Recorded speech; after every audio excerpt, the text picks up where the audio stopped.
Le sport féminin couvre l'ensemble des pratiques sportives féminines, professionnelles, amateurs ou de loisirs.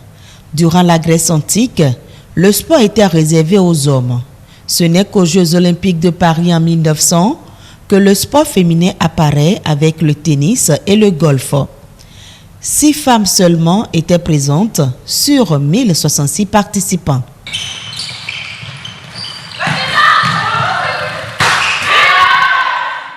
Aujourd'hui encore, de très grandes disparités subsistent dans le traitement des professionnalismes sportifs masculins et féminins. Au niveau du sport féminin en général, même dans le monde, c'est un peu comme une discrimination. Lorsque des femmes jouent, on n'a pas autant de monde et on n'a pas autant de financement comme chez les hommes. Mais je trouve que c'est au plan mondial. S'engager dans le sport en tant que femme n'est pas facile. On a beaucoup de handicaps. Par exemple, pour ma propre histoire, j'ai d'abord comme premier obstacle ma maman. Quand j'étais petite et j'aimais le sport, elle m'empêchait d'y aller. Il y a aussi le regard de la société. Quand tu t'habilles en sportive et que tu vas sur un terrain, le voisinage ne fait que critiquer. On ne va pas encore trop la gente féminine. Peut-être parce que celles qui déjà font beaucoup pour le pays, on ne les valorise pas afin de pouvoir motiver d'autres à leur emboîter le pas. Au Bénin, contrairement aux idées reçues, les femmes aiment le sport, mais elles se sont longtemps heurtées à de nombreux obstacles. Pour autant, l'attraction des femmes pour le sport est en évolution croissante. On a des noms qu'on entend.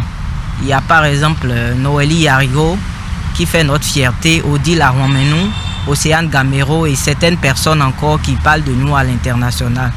Donc je dirais que maintenant le sport féminin a quand même une certaine visibilité internationale. Une journée pour le sport féminin, c'est une occasion de faire sa promotion et de l'entrer dans les usages. Une femme qui arrive à exceller au niveau du sport, elle peut à elle seule motiver d'autres filles à lui emboîter le pas. Dans le monde aujourd'hui, on entend beaucoup de femmes qui ont du pouvoir grâce au sport. Donc j'encourage vivement les dirigeants et la famille à vraiment booster les filles pour qu'elles rehaussent le niveau. Le sport féminin fait partie des grands combats mondiaux pour l'égalité des sexes et les droits des femmes. Même si on observe de nombreux progrès, il existe encore des préjugés autour du sport féminin.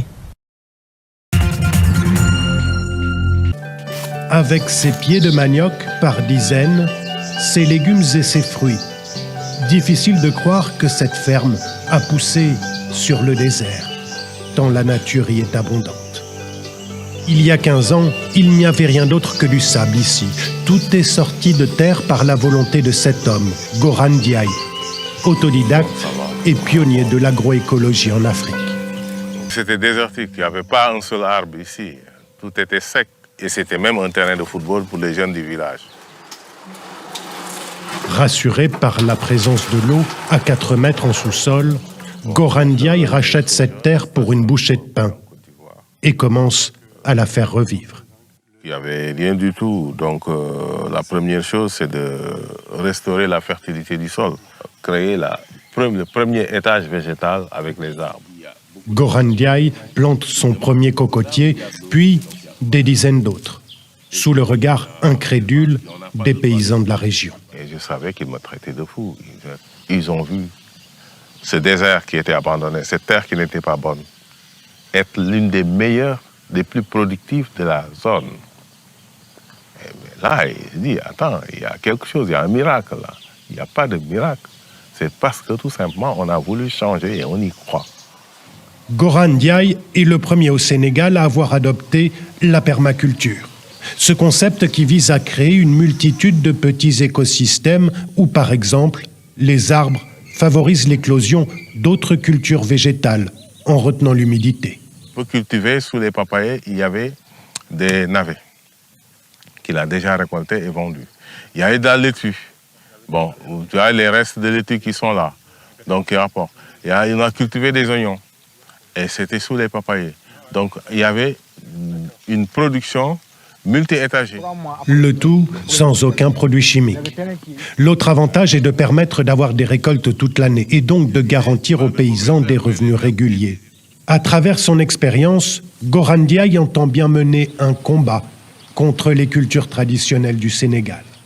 L'arachide, le riz ou le mil, des monocultures qui maintiennent d'après lui les paysans dans la pauvreté et qui sont responsables de la désertification à travers la destruction des arbres. Et pour l'aider à mener ce combat, Goran Ndiaye a également transformé sa ferme en école. J'ai une relève qui peut bien assurer le travail. Ça, c'est mon équipe choc. Chaque année, une vingtaine d'élèves est ainsi formée à l'agroécologie. Nous allons justement rendre visite à Mohamed Demba Camara, un ancien pensionnaire de l'école de Kaïdara, aujourd'hui sur son propre champ. Et j'avais pas de l'espace après ma formation et Kaïdara m'a aidé à me donner ça. Ils sont 5, comme lui, à avoir reçu une parcelle d'1 hectare après leur formation pour s'installer. Voilà, ce riz-là, c'est bon. 3 ans plus tard, le jeune paysan peut récolter ses légumes et continuer à développer son champ. Lui qui, pendant des années, était parti en exil sur les routes de l'immigration clandestine vers l'Europe, sans succès, avant de revenir au Sénégal et de faire sa formation. Mais actuellement, je vis avec ce que je trouve dans mon champ et j'aide ma mère avec ce que je gagne ici depuis que je suis rentré à Kaïdara. J'ai changé la vie. C'est bien. Une quarantaine d'anciens élèves de Goran Ndiaye sont aujourd'hui installés dans différentes régions du pays. La démonstration qu'une autre agriculture est possible au Sénégal, dans le respect de la terre et de l'environnement. Des entreprises ferment leurs portes juste parce qu'un risque n'a pas été identifié, ou bien un risque a été identifié mais a été mal évalué, ou bien a été identifié mais a été carrément ignoré. Et quand ce risque survient, vraiment, les entreprises ont du mal à pouvoir gérer ce risque puisque rien n'a été prévu comme action de maîtrise de risque. Et donc, du coup, le temps qu'il faut pour mettre une action, prendre des décisions, les ressources qu'il faut pour gérer le risque, ils sont souvent, c'est dit un peu tard et subissent ce risque. Ils perdent soit des marchés, ils perdent soit des clients, ou bien carrément c'est des risques liés à la fiscalité, à l'impôt, ils sont fermés, sont redressés. Voilà, donc beaucoup d'entreprises aujourd'hui ferment leurs portes et des projets échouent juste parce que l'aspect risque est souvent négligé. Bien vite, et j'exhorte les entreprises, les chefs d'entreprise à identifier les risques liés à leur activité. Ils n'ont rien à perdre à le faire. Ils n'ont rien à perdre à prendre des mesures pour anticiper. C'est donc pour gérer ces risques qui peuvent nuire à l'entreprise qu'on élabore un document qu'on appelle cartographie des risques.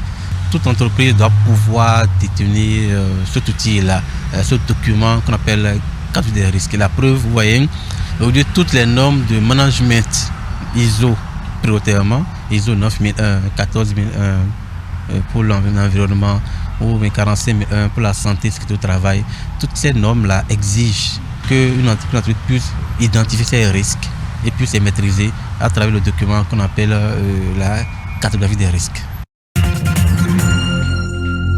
Plus c'est venu en risque, la coupe va suivre. Sans éducation, pas d'avenir pour les générations actuelles et futures.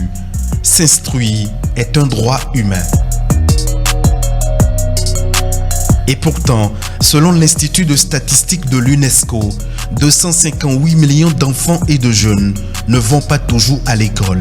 617 millions d'enfants et d'adolescents ne savent ni lire, ni effectuer des calculs simples. Moins de 40% des filles en Afrique subsaharienne achèvent leur scolarité au secondaire et près de 4 millions d'enfants et de jeunes réfugiés ne sont pas scolarisés, ce qui constitue une atteinte à leur droit à l'éducation. C'est pourquoi ce 24 janvier, le monde entier célèbre le rôle de l'éducation pour la paix et le développement à travers la Journée internationale de l'éducation. L'éducation offre aux enfants la possibilité de sortir de la pauvreté et de s'engager sur la voie d'un avenir prometteur. Au cas contraire, La pauvreté, la discrimination, les conflits armés, les situations d'urgence et les effets du changement climatique sont autant de facteurs qui rendent l'accès à l'école difficile. À l'heure où le monde entier continue de lutter contre la crise sanitaire liée à la Covid-19, l'éducation doit être protégée pour éviter une catastrophe générationnelle.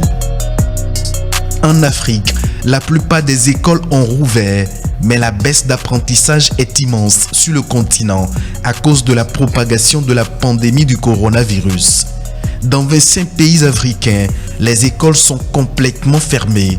Les pays d'Afrique occidentale et centrale ont été durement touchés par la crise. Dans d'autres régions du continent, de nombreux enfants risquent également de ne pas être scolarisés en permanence. Les filles sont plus susceptibles d'être victimes de violences sexuelles et d'être forcées au mariage. Au Bénin, dans le secteur éducatif, si le taux de scolarisation des enfants paraît de plus en plus satisfaisant, la couverture des besoins en infrastructures et surtout en enseignants demeure insuffisante à tous les niveaux.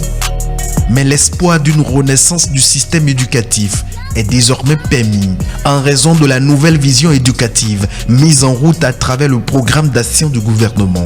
En le faisant, le système éducatif offrira à l'économie la main-d'œuvre qualifiée dont elle a besoin pour se développer et créer de la richesse.